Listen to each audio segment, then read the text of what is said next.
So for our last piece of news, we're just gonna chat a little bit about something that happened this past week. After the recent IPO of SpaceX going public, essentially the company became valued around $2 trillion, Yuck. and that made Elon Musk the world's first ever trillionaire. Boo. Couldn't have picked a lamer person to become a trillionaire. I mean, seriously, the dude is not even a gamer. Yeah, What a shame. He's got a fake penis. He's It's a cis man got with a a fake wiener. He's got fake hair. He's got a fake dick. He fakes his gameplay No on his offense streams. to people with fake penises. He can't even hire. He can't even hire people to mod his chat.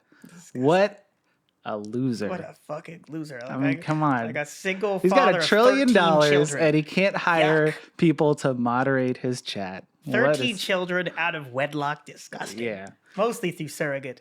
But yeah, this company is valued at around $2 trillion, even though they've only had like a 60% success rate with their rocket launches.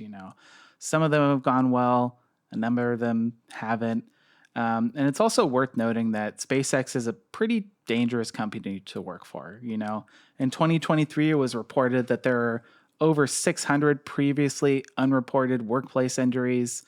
I wouldn't be surprised if this number has only gone up since we saw that Elon was heading Doge for a bit, until the president eventually was like, I'm sick of you. I can't deal with you anymore. And I think a large reason why he was doing that was to cut down on government oversight of the various corporations that he runs, because if anything, Elon Musk is good at anything. He's really good at treating his workers terribly. He's really good at OSHA violations. He's really good at trying to tout ideas like they're his and getting credit for things that he didn't come up with, He's a very good union buster. Yeah, he's a very good union buster. The only thing in recent memory that I could think he probably is like actually genuinely like created other than an idea is probably the Cybertruck, and we all know how they look. It's one of the probably the ugliest car ever created. Also one of the most useless ones given all the things it was touted to do.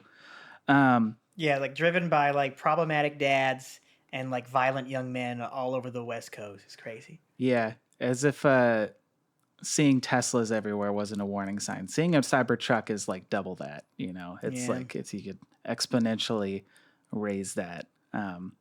Yeah, that's how I feel generally seeing them on the street. It's like the PT Loser on steroids. Remember PT Loser? The PT Cruiser? No, the PT Loser. That's what we called it as children. Like we are. Even that's aged better. It is aged better. Like now it's fun. Like I would love to drive around a PT Loser. I'm not using the real name, but like this is like it takes it to another like an extreme. It's just like it looks like every like stereotypical future car. Like it literally looks like a bastardized versions of the car from Minority Report. Remember those shits? Yeah. Yeah. Anywho. Yeah. I mean, we talked about, we mentioned that Elon's really good at union busting, as are most, billionaires, as are most the single trillionaire now. Its disregard for workplace safety practices is also really well documented. There was a report that came out in 2023, I want to say, where there were 1,100 different accidents that went unreported at various Tesla plants. Tesla has been fined hundreds of thousands of dollars for said injuries, accidents, and violations of OSHA standards. But this is like, I don't even think it qualifies as a slap on the wrist, Yeah. When we're talking about hundreds of thousands of dollars, even if it was like $1 million across all of his companies, $1 million against $1 trillion. It's nothing. That's 100,000 million. 100,000 million. 100,000 million. That's nothing, No, that's more than that. I don't know. I'm bad at math. 100,000 I went to a to charter school, so don't. Oh, well. Well, it just goes back to like I think Lenin talks about that, how like basically if like the legal penalty is a fine, then what it means is just that poor people can't do this and rich people can. Right, like if the penalty for like breaking a law is just a fine, it just means there's an income level that you need to have in order to do whatever that thing is, right? So you have to be a big corporation before you can like injure 600 of your workers, right? And once you can, you're like, go crazy, you know? Yeah, it's pretty gross, you know. I mean, I think yeah, I see stuff like this and it's like pretty demoralizing, but I think it's really a sign that like workers in these different companies really need to push and organize more. And I think there They just can afford it. there needs to be a new wave, you know, of union organizing in this country that's able to push things forward like it did in the early 20th century, you know. I mean, are we really going to have another Triangle Shirtwaist Factory fire in order for there to start being like actual like investigations into this stuff?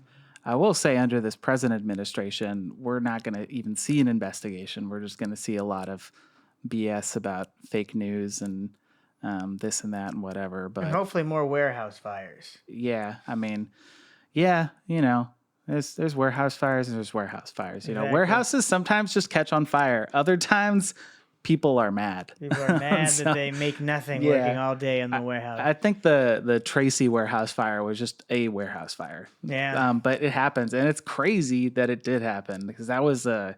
Yeah, I think one report described it as like literally just like a skyscraper on its side on fire. It Yeah. was huge. Massive I'm facility. surprised we didn't get worse air quality in the Bay Area in generally, but it probably just had to do with like the winds and stuff and Oh how yeah, things were it's that blowing. was the that became a Central California problem. Yeah. But yeah, I mean, I think you know we might see. I mean, we're hopefully going to see more union organizing over the years. We might see a move back to the you know the Luddite movement where people are just like these machines suck. Anti-tech. Let's destroy it. You know, I mean that might be more of what we need in the Yeah, yeah. future. 'Cause at this point, it's you know I don't want to say anything's better than nothing, but certainly something's better than Something nothing. must be done is Something really, must really be right. done. Because I think it goes back to like, what does it mean that the company's valued at $2 trillion? What does it mean that Elon Musk is valued at 2 trillion, at what 1.3, 1.6 trillion or Something like something? that. Yeah. Right. So it's like, in the end, like this is just like basically a title. It shows like the real consolidation and expectation for these companies, right? Like it's a Mm-hmm. valuation, which is again, like it's all built on sand. It's built on speculation. And so Mm-hmm. this idea that he has this much wealth is like, it's largely like this big con game, right? It speaks to how terrible these people are at whatever business is they do, like, right? Like they use this monopoly position.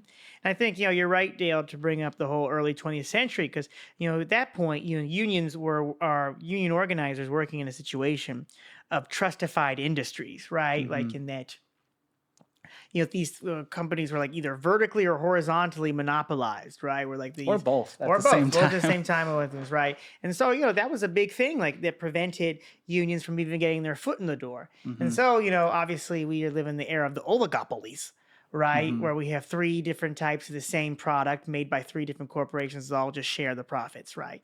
And so, still the same basic contradiction exists. And, we've lived in a time, there's been a time where it was common practice for the bosses just to shoot the workers when they organized. Now, that would still make the news in a way that it didn't back in those days. And so, the future, the conditions are ripe. But the question is, are folks going to get organized to do that? And I think they can. They think they will. It's going to happen small levels, Mm-hmm. but it has to happen because if not, these people are just going to speculate and raise their wealth even higher, and then leave us with nothing, nothing. Yeah, I think that's a good point you bring about the speculative wealth. You know, I think some reports that I saw is like even though this is being valued at like a $2 trillion so far, it's sold like $70 billion. That's still a small fraction of it. And who's to say he doesn't try and just sell all his shares when he feel like he can make the most out of it? That's gonna cause a huge lot of waves and stuff. Um, but yeah, I mean, we know who people like Elon and Jeff Bezos and such are, and it's important that we try and look at stuff that's happened in the past and it's like, okay, like some of this stuff may not exist anymore, but we can still build off of the lessons and really try to move things forward. So Absolutely. Yeah. All right, so that's a good hopeful note. We want to leave things on a hopeful note that the conditions are bright, even if like the world is run by psychopaths that all spent time on the island, and the richest man in the world was considered too weird to be invited to Epstein's island. So just think about that. It's emailing at 2 a.m. It's Yeah, like, Jeff, what's the party? It's like, we're just leaving. It's like, and then he goes and emails Ghislaine Maxwell being like, block this man. Make it go away. Make it disappear. Hilarious.